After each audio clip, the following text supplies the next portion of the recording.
acerca de la palabra influencia, estar influidos. Hoy en día los jóvenes, los adolescentes y aún los adultos somos influidos por las redes sociales.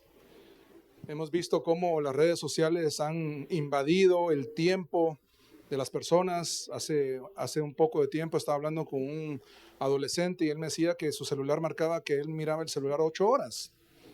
Y yo le decía, mira, pero tienes que mejorar. Y me dicen, sí, yo mejoré a 5 horas. Dice. Entonces yo le digo, ¿por qué no tratas que sea 1 hora? Y me dicen, no, negociando ahí, que sean 4, me dice. Pero todo lo que estamos viendo, los videos cortos, etcétera, etcétera, realmente ha influido en nuestras vidas. Y esa influencia, pues definitivamente tenemos que estar alerta y tomarlo en cuenta.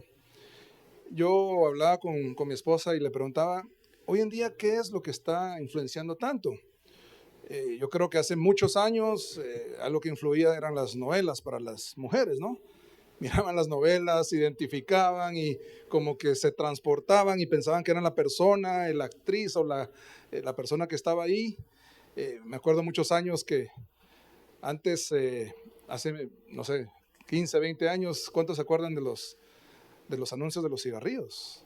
Marlboro, y salía alguien así, un vaquero así, con la camisa pegada a cuadros y amarrando ahí un cordero, una vaca y después se ponía a fumar, como quien dice su identidad, lo que influyera. Si tú fumas eres un hombre, eres un macho, eres fuerte, ¿verdad?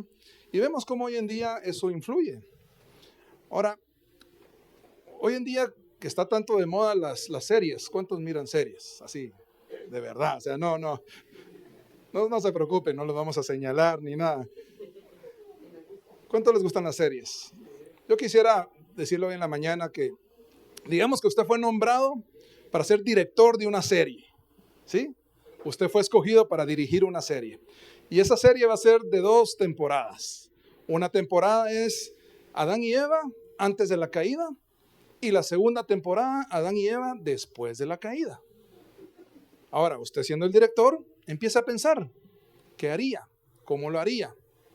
¿Cómo haría su serie? Su capítulo 1, su capítulo 2, etcétera, etcétera. ¿Cómo era la vida de Adán y Eva cuando empezaron? Una relación íntima con Dios. Eran amigos de Dios. Dios llegaba, platicaba con ellos, los visitaba. ¿Cómo será la relación entre Adán y Eva? Me pregunto. Muy excelente, ¿no? Ahí había amor, se entendían, había comprensión, había bondad, había humildad. Podemos ver tantas cosas. Lo hacían todo con gozo, sembraban, cosechaban. Me imagino que si le gustaba el mango, como le gusta ahí a mi esposa, él iba a recoger mango y mira, te traje mango, disfrutarlo. Eso era la primera temporada o la primera parte. Ahora veamos cuál era la segunda parte después de la caída. Usted y yo sabemos qué fue lo que sucedió. ¿Qué fue lo que sucedió después de la caída, después de que entró el pecado en Adán y Eva? La relación íntima con Dios se perdió. Vemos a Dios entrando al huerto del Edén. Adán, ¿dónde estás? Dice la palabra de Dios que ¿qué hizo Adán? Se escondió entre los árboles. Ahora, podemos ver la diferencia entre antes y el después, qué es lo que el pecado está provocando. Y el pecado, realmente, el pecado y sus consecuencias, que sabemos, hemos hablado sobre eso, pero yo quiero que nos enfoquemos en esta mañana sobre algo. Es cómo el pecado y sus consecuencias afectan nuestra conducta. ¿Cómo afectan nuestra conducta? ¿Cómo era antes Adán y Eva cuando llegaba Dios y escuchaba a Dios acercarse al huerto? Había un gozo, ¿no? Pero su actitud, su comportamiento después del pecado, ¿cómo fue? Temor, miedo. Había un temor. ¿Y por qué te escondiste? Es que tuve miedo, dijo Adán. Es que tuve miedo, ¿sí? ¿Por qué? Porque estoy desnudo. ¿Y quién te dijo que estabas desnudo? ¿Acaso comiste del árbol del bien y del mal?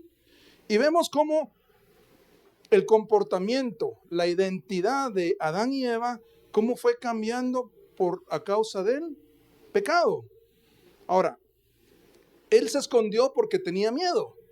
Y cuando uno no se esconde y está con ese gozo, con esa actitud, es porque ¿qué hay? Seguridad. ¿Sí? Seguridad. Entonces, el pecado le quita la seguridad que tenemos nosotros. El pecado tiene esa consecuencia. Se escondieron y tuvieron miedo. La confianza. Ellos al principio estaban con una confianza con Dios de una manera tan gozoso, tan especial, tan hermoso, que esa confianza se volvió en desconfianza. Ellos ya no confiaban en Dios. Si hubieran confiado en Dios, lo primero que hubieran dicho: Dios, te estábamos esperando. Queríamos que te enteraras que hicimos esto. Pero no, había desconfianza. Entonces, la identidad de ellos fue afectada.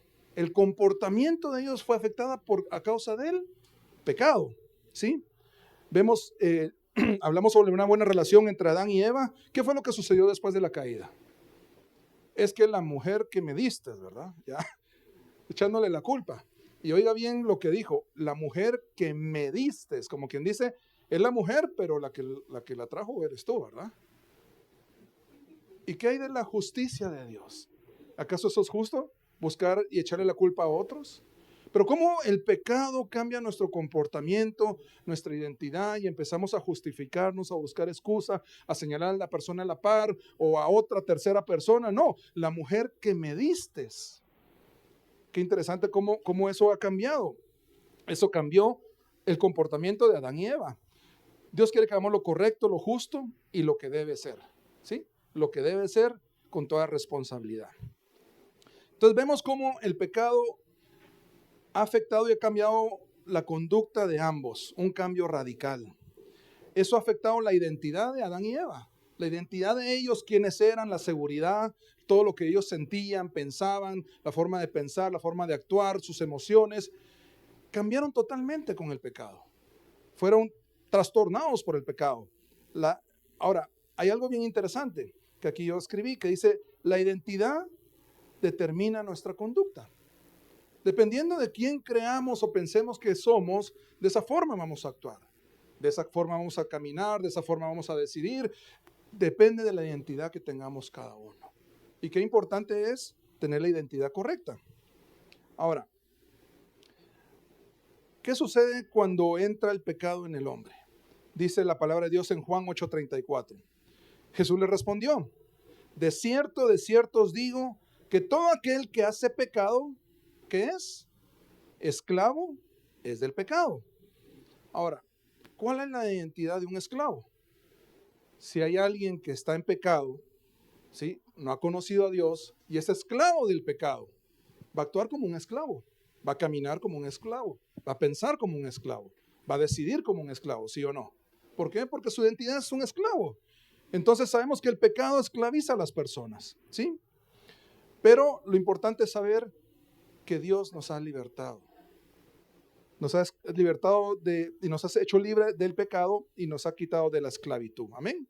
Romanos 6, 17 y 18 dice: pero gracias a Dios que aunque éramos esclavos del pecado, habéis obedecido de corazón aquella forma de doctrina a la cual fuisteis entregados, que es Cristo Jesús. Y libertados del pecado, vinisteis a ser siervos de justicia. O sea, Dios viene y nos liberta del pecado. Usted y yo lo sabemos. Amén. ¿Cuántos son libres del pecado aquí? Amén. ¿Lo creen? Es mejor que lo crea. ¿Qué pasó con el pueblo de Israel en Egipto? Ellos fueron esclavos 430 años.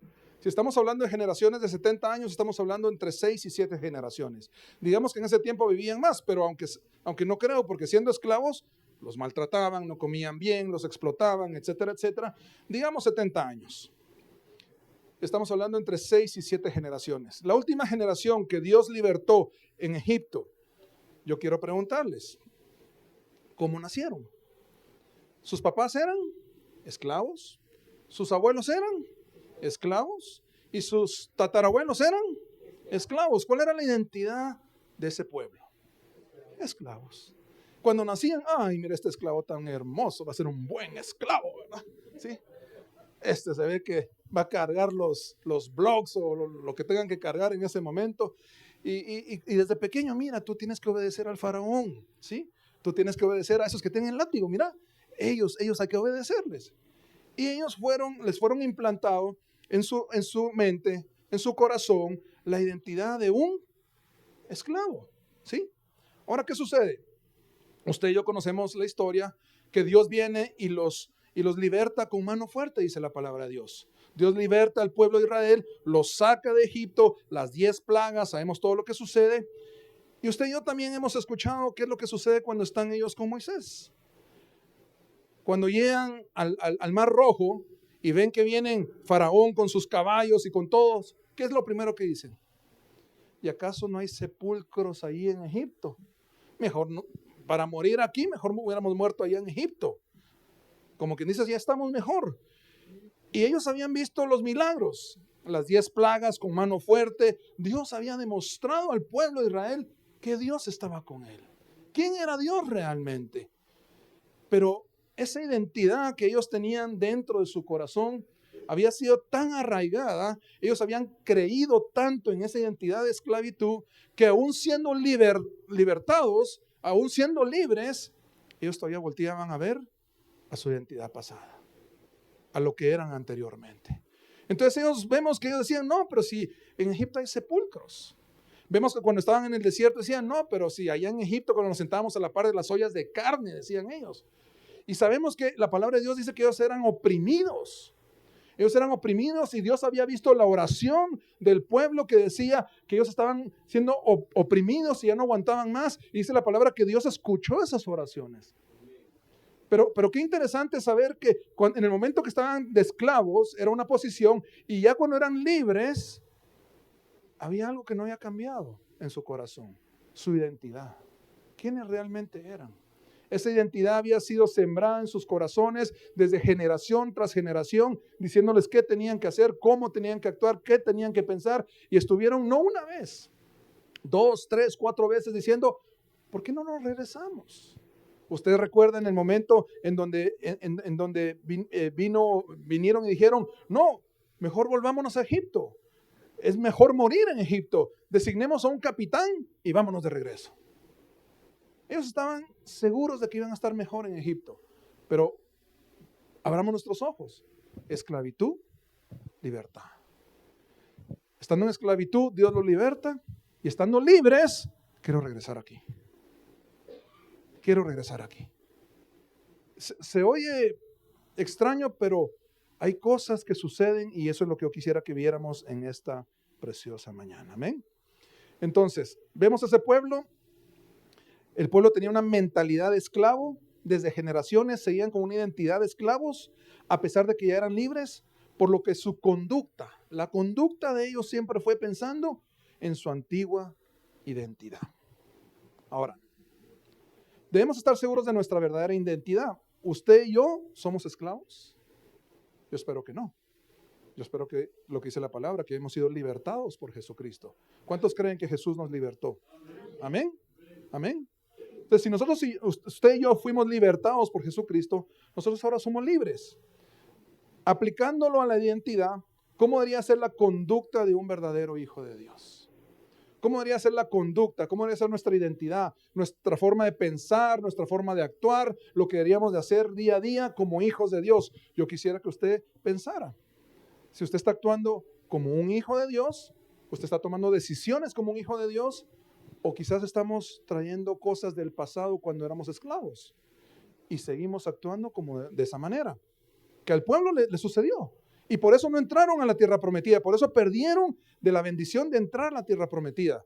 Y yo le digo algo, hermano, no perdamos las bendiciones que Dios tiene para nosotros. No perdamos ese propósito que Dios tiene para nosotros. Dios tiene algo especial para cada uno de nosotros, pero qué importante es cambiar, o sea, no cambiar, sino que realmente conocer la identidad que Dios tiene para cada uno de nosotros y no dejar que esas mentiras sigan en nuestras vidas.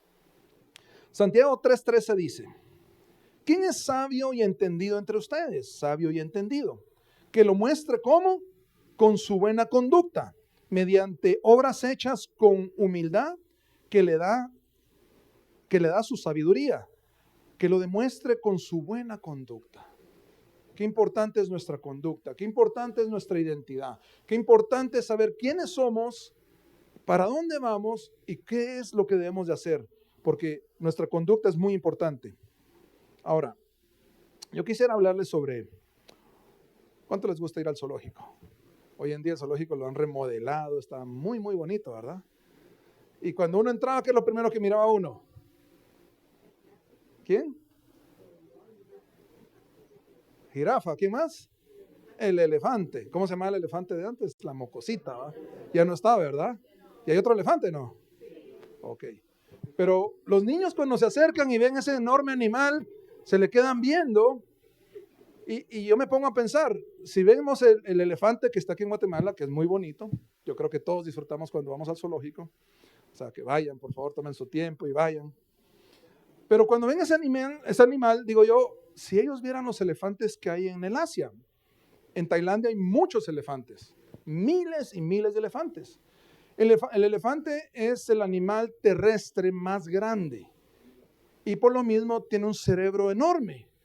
Es muy inteligente, tiene una excelente memoria. El elefante tiene una excelente memoria. El elefante es sensible, es emocional, ¿sí? Pero es grande y fuerte. Dice que el elefante registrado más grande del mundo mide 4 metros. ¿Se imagina usted estar enfrente de un elefante de 4 metros? 4 metros de altura, 10 toneladas de peso, 10,000 libras. 10,000 libras, y nosotros con 20, 30 libras estamos llorando, ¿verdad? El súper pesa mucho, dice. Bueno, pero el elefante es un animal especial. Llega hasta 40 kilómetros la hora corriendo. O sea, 40 kilómetros es bastante, por el tamaño, el peso que tiene. El elefante, una de sus cualidades es que tiene empatía. Tiene buena memoria, es inteligente, es un animal que tiene empatía, es sensible, es afectuoso, es emocional. Y algo interesante es que los elefantes no son solitarios. Cuando usted mira, los elefantes andan en grupos entre 8 a 100 elefantes. O sea, es sociable, ¿sí? Es alguien que anda en familia. ¿Cuántos no les gusta andar solos? Es feo andar solos, ¿verdad? Hoy yo fui a traer a Hoshi a su casa y iba a ir solo y me dice, Sammy, no vayas solo, yo voy contigo, me dice. Y se vino conmigo y fuimos a traer a Hoshi. Pero bueno, entonces vemos al elefante, un animal grande, poderoso, un animal 4 metros, 10,000 toneladas, o sea, no es cualquier animal, no es un perrito que uno puede decirle, siéntate, ¿verdad? Y me llama la atención que en Tailandia hay algo que hacían, no sé si lo hacen todavía, pero ellos hacían algo con los elefantes que se llama crush. Crush es sinónimo en español de aplastar. Y estas personas que agarraban esos elefantes lo que hacían era amarrarlos, torturarlos, sacarlos de su hábitat. Usaban unos Garfield así con puntas y los pullaban para que obedecieran. No los dejaban dormir. Y empezaban a hacerle tales cosas, ¿para qué? Para, según ellos, domarlos, sacarlos de su hábitat, sacarlos de su realidad y que ellos empezaran a hacer lo que ellos quisieran. Porque los elefantes en Tailandia tristemente se utilizan para turismo, para cargar madera, para trabajos forzosos. Y realmente el elefante se convierte al final ¿en qué? En un esclavo. En un esclavo. Pero qué triste ver cómo ellos aplastan. Ellos le pusieron la palabra crush, que es aplastar. ¿Qué es lo que ellos le aplastan en el elefante? Su identidad. Y aplastando su identidad, ellos logran que ellos cambien ¿qué? Su conducta. Un animal fuerte, inteligente, emocional, que anda con 100 elefantes más, está ahí saltando en un circo, en un pie.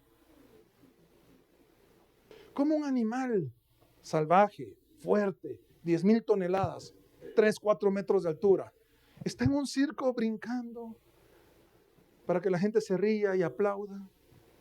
Lo tienen ahí amarrado para que alguien se suba encima y se tome fotos. ¿Cuál es la identidad de un elefante realmente? Y vemos cómo ese crush, cómo rompen la identidad de ese animal, su conducta después se vuelve sumisa. Si pudiéramos hablar con el elefante y le preguntamos, ¿tú qué? ¿Tú quién eres? Yo soy un esclavo que soy utilizado para entretener a la gente. Yo soy un esclavo que soy utilizado para llevar madera. Yo soy un esclavo que soy utilizado para que se suban atrás mío y se tomen fotos. Ese soy yo. Esa es mi identidad. Y me llama mucho la atención cómo ese animal fuerte, después de la tortura, traumas físicos, psicológicos, no lo dejan dormir, le meten miedo, lo sacan de su hábitat, abuso físico, le ponen golpes, no le dan comida, lo llevan a situaciones estresantes, lo amarran. ¿Cómo ellos logran aplastar su identidad? ¿Cómo ellos logran que cambie su forma de pensar y su forma de actuar? Ese elefante después se vuelve sumiso. Es un cambio de conducta total y es una esclavitud. Ellos logran cambiar su conducta y el animal olvida lo que realmente quién es y de lo que es capaz. De lo que realmente es capaz. Esta gente lo que hacen es distorsionar la voluntad del elefante y su realidad cambia totalmente. Ahora, yo quiero que apliquemos esto a nuestras vidas. ¿Cómo vamos a aplicar esto a nuestras vidas? Hablemos del pecado y las consecuencias. Cuando una persona está en pecado, un pecado repetitivo, se vuelve esclavo de ese pecado, ¿sí o no? ¿Cuál es la forma de pensar, de actuar, de accionar? ¿Cuál es la identidad de una persona que está en medio del pecado? ¿Usted cree que alguien que está haciendo el mal, que anda robando, que anda haciendo el mal, va a caminar como que si nada estuviera pasando? Él anda atemorizado. Él anda escondiéndose, como Adán y Eva. Su identidad ya no es alguien que la identidad de la creación misma, el propósito que Dios le había dado al hombre en el original, en el principio, ¿sí? De señorear, de tener una vida llena de gozo, con una relación con Dios. Eso ha cambiado totalmente. ¿Cómo es la vida de alguien que realmente ha estado pecando y ha estado esclavizado? Comparémosla con los elefantes que acabamos de mencionar. Dice que son torturados, que están llevados a cierto estrés. ¿Cuántos de ustedes han estado en medio de un estrés? Y hoy en día creo que es la moda, ¿no? Es que es estrés. Y todo el mundo está estresado, ¿sí? Y el estrés aquí, el estrés allá. Y vemos cómo las mentiras, el engaño, alguien que está realmente esclavizado por el pecado, cómo su identidad es cambiada, ¿sí? Pero usted y yo, ¿cuántos somos aquí hijos de Dios? Yo sé que lo he preguntado y lo vuelvo a preguntar, porque ¿qué tan importante es entre ser esclavo y ser libres? ¿Cuántos anhelan la libertad? Yo lo anhelo y la tomo y la recibo en el nombre de Jesús, porque yo sé que Jesucristo me ha libertado. Y qué importante saber que hemos sido libertados. Pero regresando a Egipto, ¿el pueblo fue libertado? Sí, fue libertado. Pero actuaba como alguien libre. Siempre tenía esos pensamientos. Y muchas veces nosotros, a pesar de que tengamos 1 año, 10 años, 20 años, 15 años de ser libres, deberíamos de revisar en nuestra alma, en nuestro corazón, nuestra identidad. ¿Qué hay en nuestra identidad? ¿Quiénes creemos que nosotros somos? ¿O usted le cree a su maestro que le dio la primaria, la secundaria? ¿O usted quizás creció en un hogar disfuncional que a usted le dijeron que usted era un inútil, que no valía nada, y eso es lo que usted cree, a pesar que es hijo de Dios? Y eso le pasó al pueblo de Egipto. O sea, no se sienta mal, no nos sintamos mal, porque como le digo, a mí me ministró esta prédica. Y realmente dije, ¿quién soy yo en Cristo? ¿Cuál es mi verdadera identidad? ¿Cuál es mi conducta? ¿Cuál debería ser mi conducta real como hijo de Dios? Porque yo soy hijo de Dios. Yo tengo la certeza, la convicción que yo soy hijo de Dios. Pero revisando mi corazón, revisando mi identidad, revisando mi alma, yo encontré ciertos lugares donde había inseguridad, donde habían cuestiones como: necesito aceptación, tengo temores, esto está sucediendo. Y son características que suceden cuando uno es esclavo. Y digo yo, pero ya no soy esclavo. Yo soy un hijo de Dios y yo soy libre. Amén. Entonces dije yo, ¿qué es lo que está sucediendo? Muchas veces desde pequeño nos etiquetan. Yo le decía a mi esposa que cuando un niño está mintiendo, que no le digas, mira, eres un mentiroso. No le digas, eres un mentiroso. Dile, no digas mentiras. Una cosa es decirle a un niño, no digas mentiras. Y otra cosa que tú le estés diciendo una y otra vez que eres un mentiroso. Entonces cuando va a crecer, ¿qué va a hacer? Un mentiroso. Es que tú eres un inútil. Y empezamos a compararlo y le decimos que eres un inútil una y otra vez. Cuando uno crece, no, yo no puedo porque soy un inútil. ¿Y quién te lo dijo? Mi mamá, mi papá, todos en la casa me lo estuvieron diciendo. En el colegio, yo recibí rechazo. ¿Y el rechazo qué es lo que me decían? No, yo no soy acepto. Yo no valgo nada. Nadie me ama. Nadie me quiere. Y muchas de esas cosas están sembradas en nuestra alma y en nuestra identidad incorrectamente como estaban en el pueblo de Israel cuando fueron libertados. Ellos no lograron realmente abrir sus ojos y decir, ahora que yo soy libre, las cosas viejas pasaron y aquí todas son hechas nuevas. Ellos no lograron hacer eso. Pero qué importante es que nosotros revisemos nuestra vida, nuestro corazón, nuestra alma, para ver qué cosas aún tenemos que poner en las manos de Dios y transformar, renovar nuestro entendimiento. Romanos 12:2, ¿qué dice? Que renovemos, que transformemos nuestro entendimiento, la forma como nosotros entendemos nuestra identidad, la forma como nosotros entendemos quiénes somos, qué podemos hacer, qué podemos y qué no podemos hacer. El pastor la semana pasada predicó, vamos a hacer un examen. ¿De qué predicó? Vamos a ver quién es el valiente que se acuerda. ¿De qué predicó el pastor la semana pasada? ¿Perdón? Del poder y la autoridad. Y el pastor enfocaba que usted y yo tenemos el poder y la autoridad de parte de Dios. Que usted y yo hemos recibido la autoridad. Pero si usted tiene una identidad aplastada, quebrantada, usted tiene una identidad que no es conforme a la de Dios, ¿usted va a hacer esa autoridad? No lo creo. Porque usted no cree que puede. Entonces, qué importante es saber que tenemos la autoridad, pero usted tiene la identidad y la capacidad de hacer las cosas, el poder para hacer las cosas. Pero si no lo creemos, no lo sabemos y leemos en la palabra de Dios, pero aún tenemos la mentira del enemigo, las mentiras del viejo hombre, donde nos dicen, no, es que tú no puedes, tú no vales, tú no eres nadie. Dios quiere ese cambio en nuestras vidas. Amén. Por la gracia de Dios recibimos la correcta identidad al recibir a Jesucristo en nuestros corazones. Gálatas 5:1, la nueva versión internacional, dice la palabra de Dios. Cristo nos libertó para que vivamos ¿cómo? En libertad. Dios quiere que usted y yo vivamos en libertad, pero que pensemos como personas libres, que actuemos como personas libres, que realmente entendamos qué es la verdadera libertad que Dios nos ha dado para que cuando nosotros tomemos decisiones, tomemos acciones, hagamos cualquier cosa en nuestras vidas, digamos, yo soy hijo de Dios. Y por lo tanto yo voy a actuar de esta manera. Amén.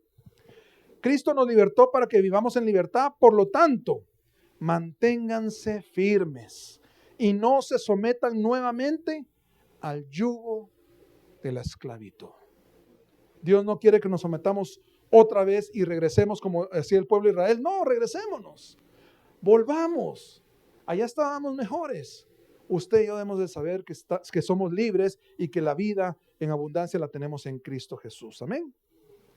Tenemos que dejar que el Espíritu Santo de Dios ministre en nuestros corazones y podamos entender, renovar y transformar nuestro entendimiento y saber cuál es nuestra verdadera identidad en Cristo Jesús. Yo quiero que veamos algunos aspectos importantes sobre nuestra nueva identidad en Cristo Jesús. Si usted y yo somos hijos de Dios, somos realmente hijos de Dios, nuestro Padre es el Rey de Reyes y Señor de Señores. Él es nuestra fortaleza, Él es nuestro refugio, nuestra roca fuerte. Y créaselo, porque muchas veces lo sabemos, lo oímos, lo decimos, pero no lo creemos, no lo vivimos, nos escondemos y Él es nuestro refugio. Amén.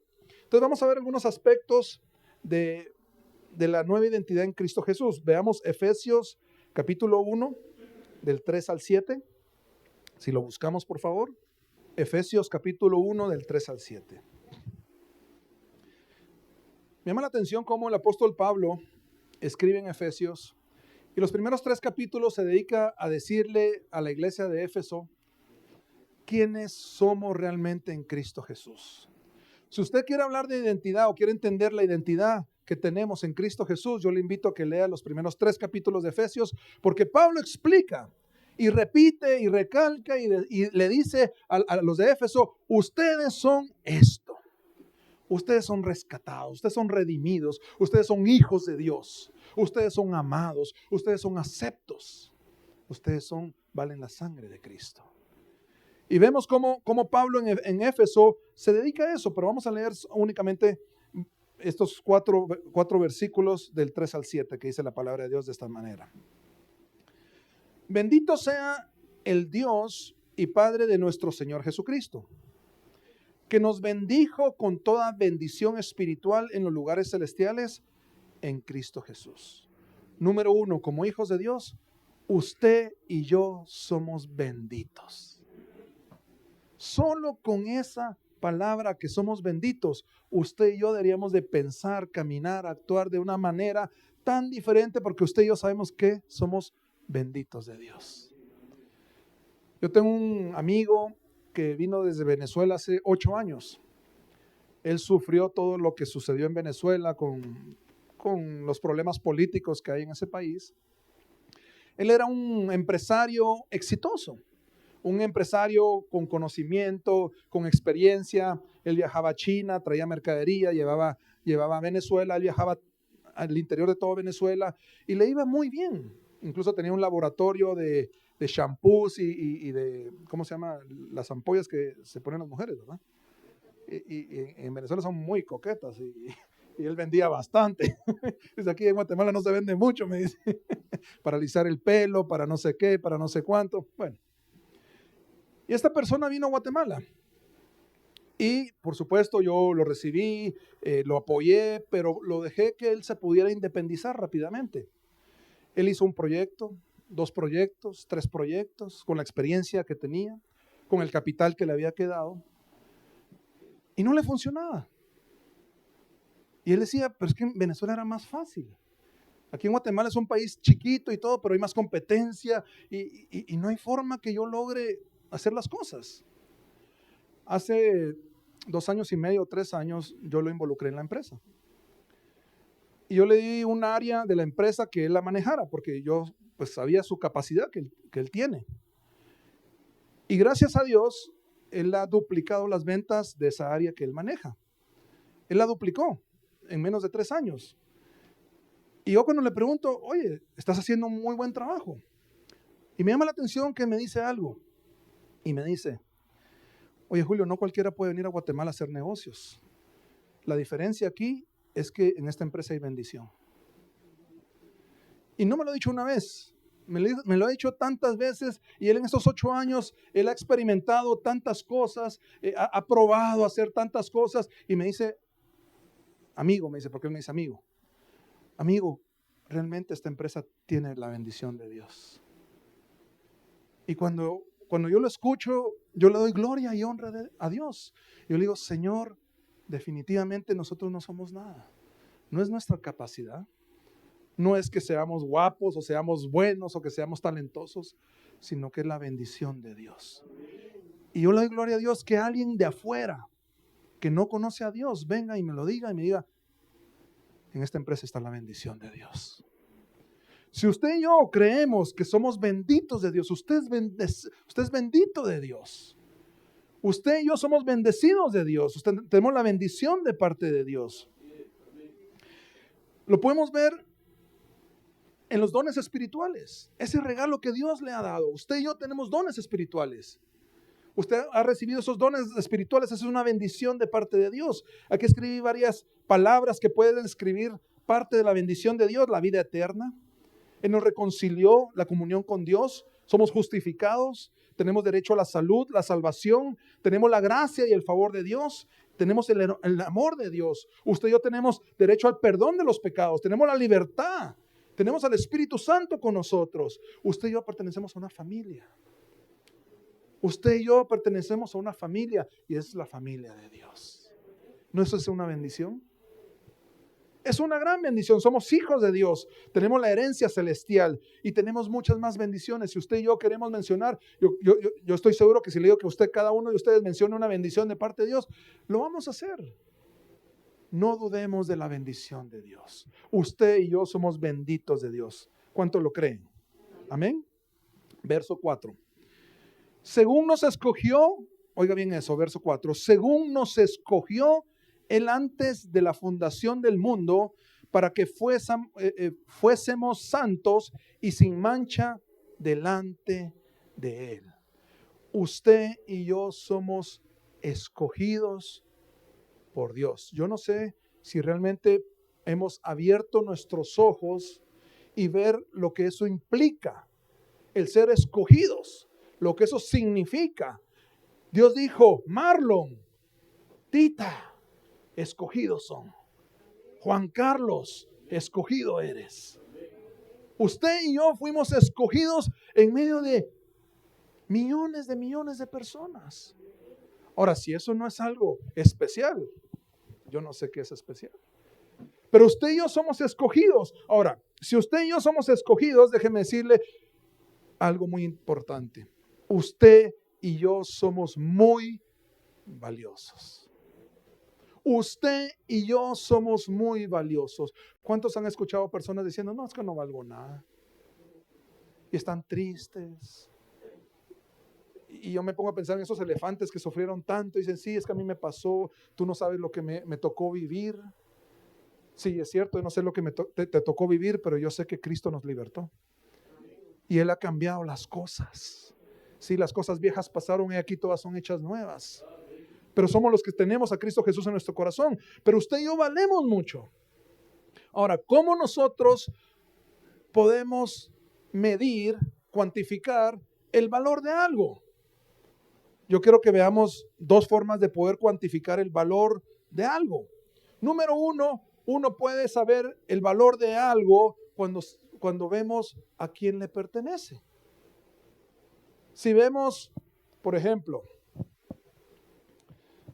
usted compra una camisola de Messi en el guarda, ¿verdad? Dice Messi, ¿verdad? Y usted viene el día de mañana y la pone ahí en Marketplace, ¿o cómo se llama? En Marketplace dice: vendo camisola de Messi. Y viene a la par y usted voltea a la siguiente página y la camisola de Messi que se está vendiendo en la siguiente página es la que utilizó Messi. Esta le pertenece a usted y esta le perteneció a Messi. ¿Cuál vale más? ¿Ah? Depende de quién es, ¿verdad? Sí, depende del dueño del objeto o de la cosa que estamos hablando, depende de quién pertenece. Ahora, usted y yo sabemos a quién le pertenece usted. ¿A quién le pertenece usted? ¿Cuánto valemos entonces? Quizás entramos a una reunión y nos sentimos como el más pequeñito, el que menos tiene que hablar, nos sentamos en la esquinita, que no me miren. Usted vale mucho. Hermano y hermana, usted vale mucho. Usted le pertenece a Dios. ¿Y quién es Dios? El grande y todopoderoso. Usted le pertenece a Dios. Deuteronomio 7:6, Nueva Versión Internacional, dice: porque para el Señor tu Dios, tú eres un pueblo santo. Él te eligió para que fueras su posesión exclusiva. Usted y yo somos posesión exclusiva ¿de quién? De Dios. No importa si en el colegio, en la escuela, en el trabajo, donde tú estés, en el barrio donde tú creciste, a ti te dijeron: tú no vales nada. Y quizás te hicieron sentir mal. Iban a jugar fútbol y escogieron a todos y a ti te dejaban de último siempre. Y tú decías: no, es que no valgo nada, yo no soy bueno, yo soy un bueno para nada. Y eso ha afectado tu identidad, tu comportamiento, y cada vez que Dios viene y te dice: tú tienes que hacer esto, tú dices: es que yo no sé si puedo, porque no sé si lo valgo, yo no valgo nada, me han dicho que no valgo. Usted vale, porque somos posesión de Dios. Somos posesión de Dios. Lo voy a repetir. Deuteronomio 7:8, Nueva Versión Internacional, dice: porque para el Señor tu Dios tú eres un pueblo santo y Él te eligió. Tú eres escogido. Somos elegidos por Dios para que fuera su posesión exclusiva entre todos los pueblos de la tierra. ¿Cuánto le dan gloria a Dios? Nosotros le pertenecemos a Dios. Entonces yo quiero preguntarte: ¿cuánto vales tú? ¿Cuánto vales? ¿Cuánto vales tú? Somos valiosos. Número 2. Uno, ¿a quién le pertenecemos? Número 2, Podemos ver cuánto vale algo dependiendo de cuánto esté dispuesto la gente a pagar. Yo antes me entretenía mucho en el precio de la historia cuando llegaban ahí a Las Vegas, ¿cómo se llama ese lugar? Y que llevaban antigüedades y que no sé qué, y que esto fue de no sé quién. ¿Y cuántos han visto unas subastas? En Estados Unidos subastan carros clásicos, ¿verdad? Y sorprendentemente se van a unos precios que ¿de dónde se sacaron esos precios? Cuadros de pinturas que son, al final es un papel pintado, aunque bueno, es una obra de arte. Muchos dicen que a la hora de verlo sienten emociones, famosos o no sé, etcétera, etcétera.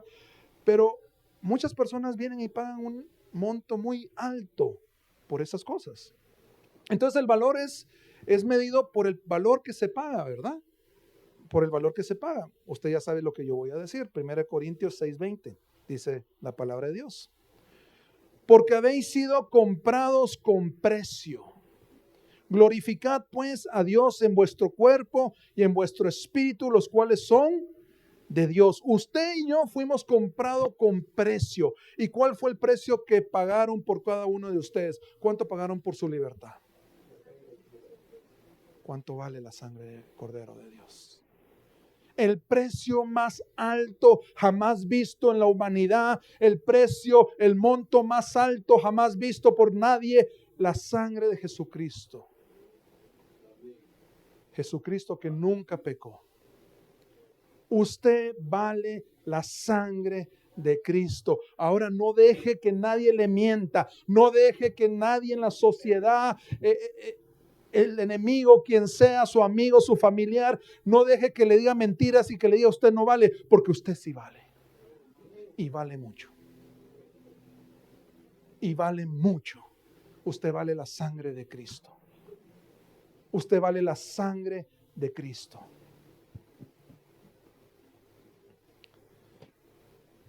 Muchas veces, ¿cuántos les gusta ir al supermercado? Hay unas tiendas en Estados Unidos que se llaman Ross, ¿verdad?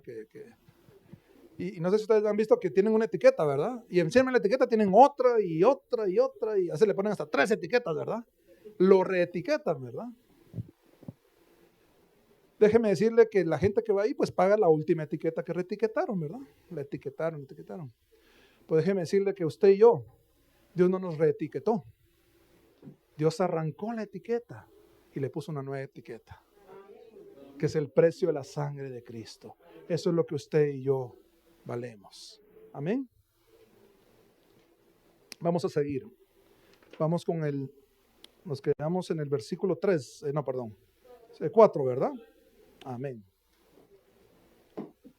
Vamos al versículo 5, dice la palabra de Dios.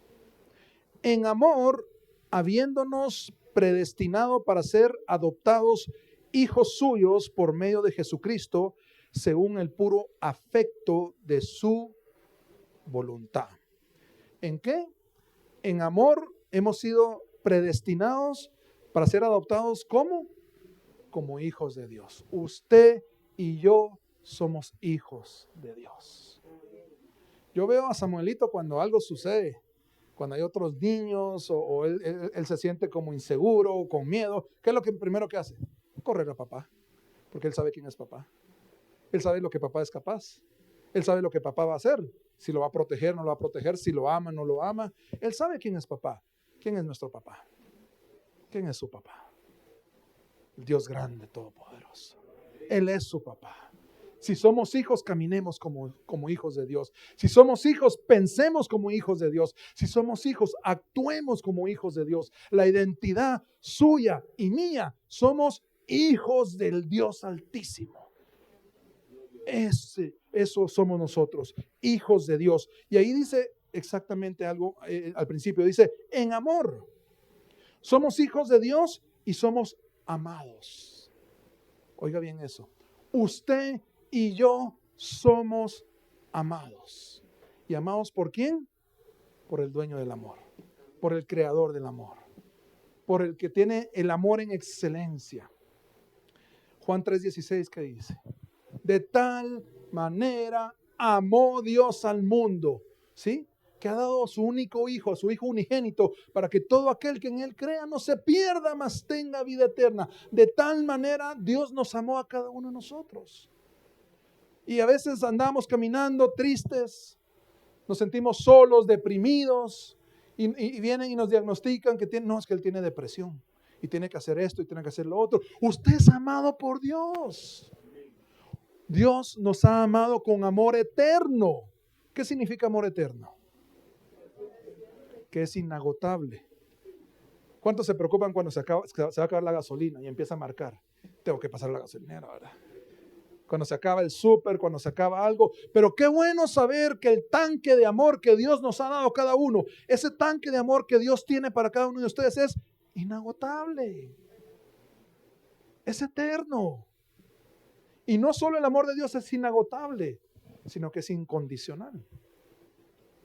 ¿Cuántos en el Día de la Madre fueron a comprar tarjetitas? O en el Día del Cariño, cuando tenía su novia, algunas personas quizás van y compran una tarjetita. ¿Y qué dice? Te amo porque eres la mejor mamá, ¿sí o no? Te amo porque esto. Te amo porque lo otro. Y hay una razón, ¿verdad? Hay una condición, ¿o no? Ahí la tarjeta dice, te amo porque. Pero Dios no puso, los amo porque ustedes dan más ofrenda. No. Te amo porque tú sí levantas las manos. Te amo porque tú sí vienes a... No. Dios nos ama de una forma incondicional. Y usted y nosotros levantamos las manos. Y usted y yo, nosotros servimos a Dios. Nosotros hacemos lo que hacemos no por amor. O sea, no porque estemos pidiéndole amor, negociando el amor de Dios, sino que por gratitud a Dios. ¿Sí o no? No porque digamos, si no hago eso, Dios no me va a amar. Déjeme decirle que Dios, el amor de Dios es incondicional. El amor de Dios es incondicional y es inagotable. Yo no sé cuántos podemos, al entender esto, cómo esto afecta, cómo esto cambia nuestra alma, nuestra identidad, nuestras emociones. Es que yo me siento solo, es que yo me siento así, yo me siento de esta manera, es que no me escogieron, es que yo no tengo amigos en el colegio, es que me sucede esto. Usted es amado por Dios. ¿No cree que es más que suficiente? ¿Quién es más importante que lo ame? ¿Su vecino, su amigo o Dios? ¿Quién es más importante para usted? El amor verdadero. El amor verdadero. Porque quizás si viene un amigo y le dice, es que yo te amo, tú eres mi mejor amigo. Posiblemente sí, ojalá que sí, pero muchas veces hay condiciones, como decimos. Hay algún interés. Hay algo por detrás que esté moviendo a esa persona. Pero el amor de Dios es incondicional. El amor de Dios es puro. Amén. El amor de Dios es inagotable, incondicional, eterno. No cambia nunca, se acaba. No debemos de negociar con Dios para entender el amor de parte de Dios. A comparación de las personas, que es un amor condicional. ¿Sí? Demos el ejemplo. Cuando usted y yo somos amados, déjeme decirle que la consecuencia de ese amor, ¿qué es? ¿Qué sucede cuando usted se siente amado? Cuando usted estaba enamorado y usted decía, es que mi esposa me ama, mi novia me ama. ¿Cómo andaba usted? Una sonrisa de oreja a oreja, ¿verdad? Podría estar lloviendo, tronando, podría estar el COVID en medio, pero usted estaba con una sonrisa. ¿Sí? Porque usted está siendo amado. Y usted se sentía amado. Déjeme decirle que usted y yo debemos de andar con esa sonrisa todos los días. ¿Por qué? Porque somos amados por Dios. Somos amados por Dios. El amor de Dios nos trae felicidad, nos trae seguridad, nos trae gozo. Amén. Verso 6. Para alabanza de la gloria de su gracia, con la cual nos hizo aceptos en el amado. Aceptos en el amado. Usted y yo somos aceptados por Dios, somos aprobados por Dios. Muchas veces la gente busca aceptación. Cuando un niño crece, nace y está ahí pequeñito y hace algo, ¿qué es lo primero que hace? Voltear a ver a los papás y así como quien dice, estoy siendo aceptado, estoy siendo aprobado. Y los niños siempre preguntan, ¿por qué? Porque necesitan esa aceptación, ¿sí? Y muchas veces desde pequeño empezamos a crecer y a vivir una vida en la cual nosotros buscamos la aceptación de otros, que nos acepten, que nos aprueben, que encajemos en grupos, ¿sí? Que cuando entremos a un lugar, una reunión de mujeres, todos me saluden, todas me miren y no que a todas saludaron menos a mí. Yo no sé a quién le ha pasado, pero yo he escuchado a personas que me dicen, mira, entró fulana de tal, saludó a todas y cuando llegó conmigo se saltó y me sentí, me dice, tan mal. Y buscamos esa aceptación y buscamos esa aprobación. ¿Y qué es lo que sucede? Cuando somos niños y pequeños, cuando estamos en la familia, por supuesto, los papás nos van a aceptar, ¿sí? Quizás hay algunos casos que no, pero la mayoría, los padres le dan aceptación a los hijos, le dan la aprobación a sus hijos. Pero ¿qué sucede cuando empieza a ir a la escuela, al colegio? Y empieza a recibir rechazo. Aquí ya no es casa, aquí ya no está papá y mamá. Aquí esos niños no quieren jugar conmigo, no me quieren prestar sus juguetes. Están haciendo esos grupitos de los populares. Hoy en día en los colegios, en las escuelas, está eso que los populares, sino los medio populares y los no populares y ya no sé cuántos grupos y grupos y grupos y clases y no solo en los niños, en los padres también. Hace poco fuimos con mi esposa al colegio de uno de mis hijos y se mira ese grupo. Es así como que, es que usted, no sé quién es, usted no es de una familia de renombre, usted no es popular, y se siente ese rechazo. Pero volvamos a Egipto. ¿Somos libres o somos esclavos? ¿De quién somos hijos? ¿Somos amados? ¿Valemos? No me interesa a nadie. Si no me saludó, pues Dios le bendiga. Que le vaya bien. Si no quieren que esté en este grupo, no importa. Yo estoy en un mejor grupo. Yo pertenezco a una mejor familia. Yo soy aceptado por Dios, que es lo que más, lo que nos debería de importar. Y es algo que yo en lo personal como testimonio es algo que yo tuve que trabajar. Muchas veces hacemos muchas cosas para el hombre para buscar aceptación. Incluso muchas veces queremos servirle a alguien para que me acepte. Déjeme decirle que Dios no necesita eso. Y Dios nos ha aceptado a cada uno de nosotros por amor. Dice la palabra de Dios en 1 Pedro 2:9. Mas vosotros sois linaje escogido, otra vez somos escogidos, real sacerdocio, nación santa, pueblo adquirido por Dios. Usted y yo fuimos adquiridos por Dios. Hechos 10:35 en la versión Las Américas dice: entonces Pedro, abriendo la boca, dijo, ciertamente ahora entiendo, oiga bien esto, ahora entiendo que Dios no hace acepción de personas, sino que en toda la nación el que le teme y hace lo justo, le es acepto. Usted y yo somos aceptados por Cristo Jesús. Usted no tiene que buscar la aceptación de nadie, de nadie. ¿Por qué? Porque usted ya ha sido aceptado por Cristo Jesús. Usted ha sido aceptado y aprobado por Cristo Jesús y Dios lo escogió a usted desde antes de la fundación de este mundo.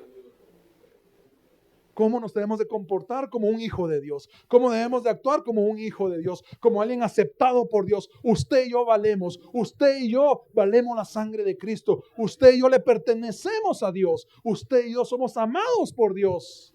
¡Qué bendición! Usted y yo somos benditos de Dios. ¡Qué privilegio! ¡Qué privilegio! Dios no nos rechaza. Dice la palabra de Dios que Dios no rechaza al que le busca. Dios no rechaza al que le busca. Dios nos escogió a cada uno de nosotros y nos ha aceptado tal como somos. Dios no nos aceptó por nuestra linda cara, por la zona donde usted vive. Dios no lo aceptó por sus cualidades, por sus dones, sino que Dios lo aceptó porque lo escogió y dijo, tú eres mi hijo amado. ¡Qué privilegio! ¡Qué privilegio, amados hermanos! Ahora nosotros hacemos las cosas por diligencia, por amor y no por aceptación. Usted le sirve a Dios por amor y no para que lo acepte, porque usted ya ha sido aceptado. Nosotros hacemos lo que hacemos no para que Dios nos acepte, sino que lo hacemos por amor y por gratitud a Él. Amén. Romanos 15:7. Dios habla hoy, dice la palabra de Dios de esta manera. Así pues, acéptense los unos a los otros, como también Cristo los aceptó a ustedes para la gloria de Dios. Cristo ya nos aceptó a cada uno de nosotros. Amén. No tenga duda que usted es aceptado por Dios. No busque aceptación en otro lugar. Verso 7. ¿En quién tenemos redención por su sangre? El perdón de pecados según las riquezas de su gracia. Verso 7. Usted y yo, en nuestra identidad, en nuestro comportamiento, ¿quiénes somos nosotros? Déjeme decirle que usted y yo somos perdonados. Muchos viven en medio de la culpa. No es que yo no soy digno, yo soy indigno. No, el día que yo haga bien las cosas, ese día voy a buscar a Dios. Déjeme decirle que Dios nos ha perdonado. ¿Cuántos creen eso? Si usted realmente lo cree, que usted ha sido perdonado, usted no debería caminar con culpa, porque la culpa es pecado y ese pecado hace que su identidad sea transformada y nuestro comportamiento. Si usted habla o ve a alguien que está caminando con culpa, no está caminando con el propósito de Dios, no está caminando como debería de caminar. Primera de Juan 1:9 dice: si confesamos nuestros pecados, Él es fiel y justo para perdonar nuestros pecados y limpiarnos de toda maldad. Dice, ¿limpiarnos de alguna? ¿De parte? No, dice, limpiarnos de toda maldad. No importa si usted es de los que clasifica el pecado y dice, no, es que este pecado es muy grande, este pecado es muy pequeño, es que esto es imperdonable. Déjeme decirle que la palabra de Dios dice aquí que Dios nos ha perdonado de toda maldad, siempre y cuando usted y yo confesemos nuestros pecados a Cristo Jesús, nos arrepintamos y nos volvamos a Él de todo corazón. Usted y yo somos perdonados. Nuestra identidad. El pueblo de Israel estaba ya libres, caminando en el desierto, quizás sin la cadena física. No sé si me explico, pero sí con la cadena espiritual. Ellos todavía estaban caminando con esas cadenas, con esa culpa, con ese pasado que vivieron y querían seguir viviendo y querían regresar a ese lugar. Dios ha roto las cadenas naturales y espirituales. Dios ha roto toda cadena que usted y yo hayamos tenido en el pasado. Muchos siguen viviendo con sentimientos de culpa, de tristeza, que no somos merecedores. Usted sí es merecedor. Hable a su alma, hable a su espíritu y dígale, tú sí eres merecedor. Tú vales la sangre de Cristo. Caminamos pensando en que no lo merecemos, que estamos deprimidos. ¿Para qué vivir? ¿Para qué quiero vivir? Mejor si muero. Y vemos esa tristeza, angustiados. Muchos vivimos angustiados y se identifican con la culpa. Pero ¿qué dice Dios acerca del perdón? Usted y yo hemos sido perdonados. En Juan capítulo 8 vemos que Jesús estaba en la tierra, ¿no? Y estaba sentado, no sé en qué posición, pero él estaba dibujando en la tierra. Dice la palabra de Dios que él estaba dibujando en la tierra. Y llegaron unos fariseos y unos escribas con una mujer y le dijeron, Jesús, maestro, esta mujer la traemos porque la agarramos infraganti en el momento y es una adúltera. ¿Qué dice la palabra que tenemos que hacer? Según la Torá tenemos que apedrearla. Y Jesús seguía en la tierra dibujando. Y ellos insistían, decían, ¿qué tenemos que hacer? Tenemos que apedrearla según la Torá. Y Jesús se endereza y les dice, el que esté libre de pecado, tire la primera piedra. Y siguió dibujando, siguió haciendo lo que estaba haciendo. Y dice la palabra de Dios que se empezó a retirar desde el más viejo hasta el menos. Y poco a poco se retiraron todos. Y solo quedó la mujer y Jesús. Únicamente los dos quedaron. Y Jesús se endereza otra vez. Y quiero que lo leamos. Está en Juan 8, 10 y 11, dice la palabra de Dios. Enderezándose a Jesús y no viendo a nadie sino a la mujer, le dijo, porque ya se habían ido todos: mujer, ¿dónde están los que te acusaban? ¿Dónde están los que te acusaban? Si usted ha permitido que alguien le acuse aquí en esta sociedad, en esta tierra, Jesús te dice: ¿dónde están los que te acusaban? El que sea libre de pecado, que tire la primera piedra. ¿Y todos qué hicieron? Se fueron, se desaparecieron. Y Jesús le dijo: ¿dónde están los que te acusaban? Ninguno te condenó. Oiga bien esto. Ninguno te condenó. Ella dijo: ninguno, Señor, nadie me condenó. Entonces Jesús le dijo: ni yo te condeno. Vete y no peques más. Dios ya no nos condena. Usted y yo somos libres de culpa. La culpa, échela a la basura. La culpa no es para nosotros los hijos de Dios. Jesús le dijo: yo ya no te condeno, vete y no peques más. Pregunto, ¿quién era la única persona que tenía el derecho a tirar la piedra? No conoció pecado. Jesús podría haberlo hecho con toda como justificado, ¿no? Pero ¿qué hizo Jesús? Ni yo te condeno. Ve en paz y no peques más. Usted y yo hemos sido perdonados. Usted y yo hemos sido perdonados por la gracia de Dios. Ahora que entendemos estas verdades, estas realidades sobre nuestra identidad, yo quiero preguntarle: ¿cómo debería ser nuestro comportamiento? ¿Cómo deberían ser nuestros pensamientos? ¿Cuál debería ser nuestra conducta? ¿Debemos de caminar con inseguridad? ¿Con temor? ¿Con miedo? ¿Con rechazo? ¿Con tristeza? ¿Siendo víctimas, deprimidos, sintiéndonos solos, llenos de culpa, depresión, mentalidad negativa?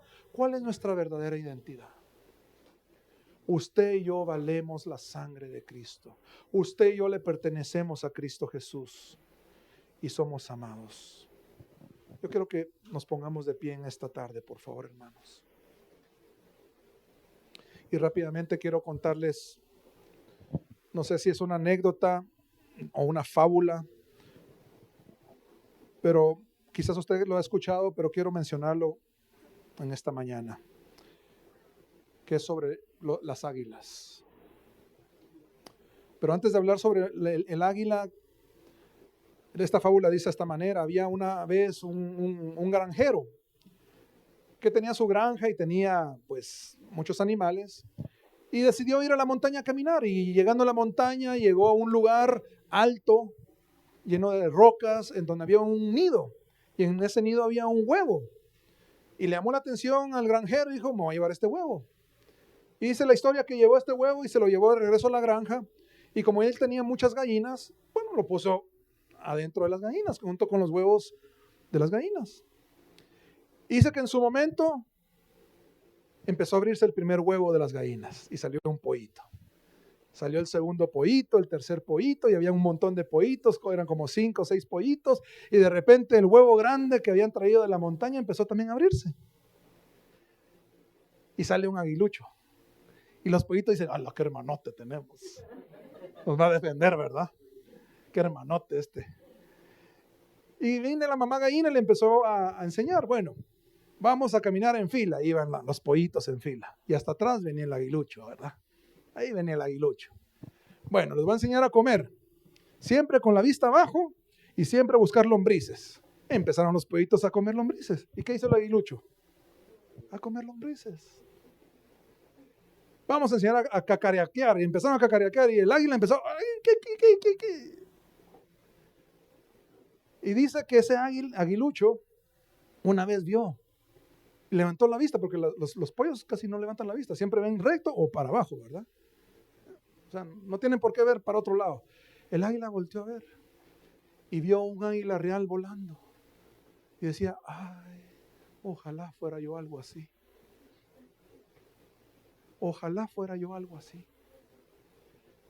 Y tristemente dice la historia que ese aguilucho murió joven por lo mismo, porque comía como pollito, como gallina, y se quedó como gallina. Su identidad fue robada. Pensó que era gallina, vivió como gallina y murió como gallina. Y nunca conoció que su potencial era como esa águila que él deseaba ver. Y muchas veces nos pasa eso. Usted y yo somos hijos de Dios. Somos amados. Somos aceptados. Usted y yo valemos la sangre de Cristo. Usted y yo somos hijos e hijas de Dios. Y tenemos un potencial, tenemos lo que la Biblia dice. Somos lo que la Biblia dice que somos. Podemos hacer lo que la Biblia dice que podemos hacer. La palabra de Dios nos dice cuál es nuestra verdadera identidad. Pero muchas veces andamos como ese aguilucho en medio de muchos pollitos y gallinas pensando que esa es nuestra vida. Y Dios nos dice en esta mañana,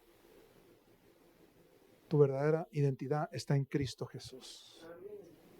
Y debemos de arrancar y quitar todo el pasado, todas aquellas cosas que están en nuestra alma, sembradas en nuestro corazón, pensando las cosas que no son, porque Dios tiene algo muy, muy grande para nosotros. ¿Cuál era el potencial del águila? El águila real puede medir hasta 2 metros entre punta y punta. Tiene una vista tan aguda, tiene una visión tan aguda que puede ver su presa a 2 kilómetros. Nosotros ni con lentes podemos ver, creo que a 20 metros, ¿verdad? El águila puede ver a 2 kilómetros y tiene sus, sus garras tan poderosas, tan grandes que agarra presas aún más grandes que él. El águila es uno de los únicos animales que puede agarrar una presa más grande y no solo la agarra, sino que se la lleva y la levanta. ¿Cuántos de nosotros cuando nos vemos en peligro, cuando vemos circunstancias, problemas, empezamos así como que, ay Dios, ¿qué va a pasar? Está temblando, hace poco tembló, ¿verdad? Julio está temblando. Yo, sí, estaba bien dormido. Pero ¿cuánto nos asustamos? ¿Cuánto nos asustamos? Yo estuve en un temblor una vez que fue en San Marcos, yo estaba en Shela. Ese edificio tronaba. Yo no sé cuántos vivieron el terremoto del 76, creo que fue, ¿verdad? Y me imagino que fue algo fuerte. Y estamos en ciertas circunstancias, en momentos difíciles de nuestra vida, nuestras finanzas, el banco nos está llamando, cosas están sucediendo y estamos en temor y todo. Déjeme decirle que cuando un águila ve el peligro, cuando un águila empieza la tormenta, empieza a llover, empiezan los truenos, ¿sabe qué es el águila? Él no se va a esconder. Él empieza a volar y se dirige hacia donde está el sol. Y sube arriba las nubes, arriba la tormenta y se pone sobre los problemas, sobre las circunstancias, sobre las situaciones. Y él sabe quién es él. Él sabe su identidad, quién es él. Y no es un pollito, no es una gallina. Él sabe su capacidad y él empieza y toma su vuelo. La palabra de Dios dice, levantarán sus alas como ¿quién? Como las águilas. Dios nos manda a nosotros a levantar nuestras alas como las águilas. A tener las fuerzas como las del búfalo. Y esa águila viene y vuela y se pone arriba de los problemas, de las circunstancias, porque Él sabe quién es Él. Usted y yo debemos de saber quiénes somos. Tenemos un Dios grande y todopoderoso, que no hay nada imposible para Dios. Alguien dígame qué es imposible para Dios. Algo que sea imposible para Dios. Nada. Y si nada es imposible para Dios y Él es su papá, ¿cómo debería ser su identidad?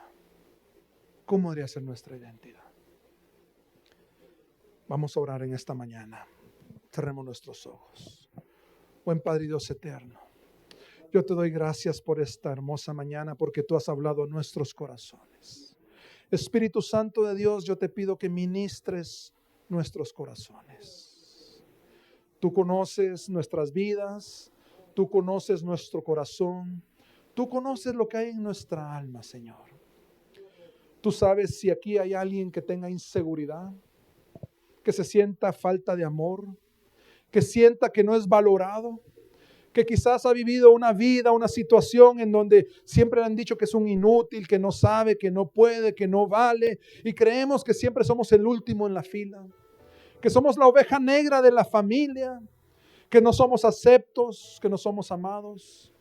Señor, yo sé que tu Espíritu Santo ha ministrado nuestros corazones y nos ha dado la verdad, porque la palabra de Dios dice que conoceremos la verdad y la verdad nos hará libres. Padre, en el nombre de Jesús, si aquí hay alguien que tenga todavía cadenas al pecado, tenga cadenas espirituales al pasado, el cual está afectando su identidad, su identidad ha sido aplastada en el nombre de Jesús, rompe toda cadena en el nombre de Jesús y danos esa verdadera libertad, porque conoceréis la verdad y la verdad es que tú eres hijo de Dios, la verdad es que tú eres amado de Dios, la verdad es que tú vales la sangre de Cristo, la verdad es que tú le perteneces a Dios, la verdad es que tú eres bendito y bendita de Dios. Esa es la verdad, y conoceréis la verdad y la verdad nos hará libres. Así que toda cadena contraria a estas palabras cae en el nombre poderoso de Cristo Jesús. Usted y yo somos amados, usted y yo somos perdonados, usted y yo somos aceptos delante de Dios, usted y yo somos aprobados, usted es valioso. Dígalo, dígaselo a su alma en este momento, dígaselo en su alma con esa autoridad, con esa certeza, con esa seguridad. Yo soy amado, yo soy valioso. Háblele a su alma, háblele a su espíritu en esta mañana y dígaselo. Yo soy amado. Yo soy perdonado, yo soy escogido, yo soy valioso. Todo rechazo lo echo fuera de mi vida. Si usted se ha sentido rechazado, échelo fuera en este momento. Abra su boca y dígalo. En el nombre de Jesús, yo echo fuera todo rechazo de mi vida. Yo echo fuera toda inseguridad de mi vida. Yo echo fuera toda soledad, toda tristeza fuera de mi vida. Yo echo toda depresión en el nombre de Cristo Jesús. Dígalo, dígalo. Usted tiene la autoridad. Usted tiene la autoridad. Yo echo toda depresión fuera de mi vida en el nombre poderoso de Cristo Jesús. Toda culpa. Si usted ha sentido culpa de algún pecado, déjeme decirle, libérese de eso en esta mañana. No hay pecado tan grande y tan pequeño que Dios no lo haya perdonado. Toda culpa sea echada fuera en el nombre poderoso de Cristo Jesús. Quita todo temor. Quita todo temor de mi vida. Todo miedo sea echado fuera, porque yo tengo la seguridad en Cristo. Tú eres mi fortaleza, tú eres mi roca fuerte, tú eres mi refugio. Cualquier cosa, Señor, yo me refugio en ti, porque yo confío en ti, Señor. Yo no me voy a esconder, yo no me voy a esconder, yo no voy a huir, sino que yo me refugio en ti, Señor, porque yo sé quién soy en Cristo Jesús. Gracias, Señor. Padre, en el nombre de Jesús, yo no soy ese aguilucho, Señor. Yo levanto mi vista hacia el cielo. Yo levanto mi mirada hacia el Dios Altísimo. Y yo sé qué puedo hacer. Yo soy lo que la Biblia dice que soy. Dígalo conmigo, hermano. Yo soy lo que la Biblia dice que soy. Y yo puedo hacer lo que la Biblia dice que puedo hacer. Todo lo puedo en Cristo que me fortalece. Gracias te damos, Señor, en esta mañana. Permítenos caminar con la identidad correcta. Permítenos, Señor, pensar, accionar, caminar conforme a nuestra verdadera identidad en Cristo Jesús. Gracias, Señor, por tu amor. Gracias por tu perdón. Te amamos, Señor, en esta mañana. Gracias, Padre, en el nombre poderoso de Cristo Jesús. Amén y amén. Gloria sea a su nombre.